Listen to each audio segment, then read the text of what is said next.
So today we're going to be doing contouring, and I'm really excited. I saw this on the internet and I hope it works.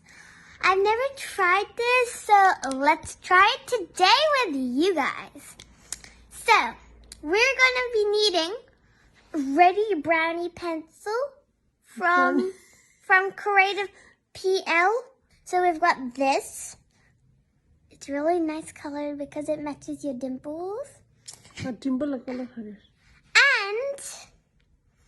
it's everyone's least favorite color, black. And we're gonna be. I like black. Well, this person likes black for some reason. Now, I know this is highlighted, but we're back.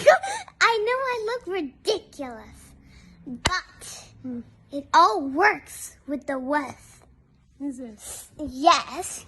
So, now, you see these?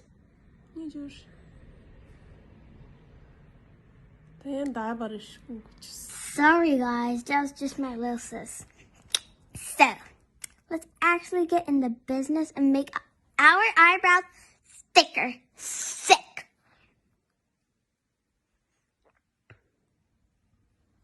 So let's do this.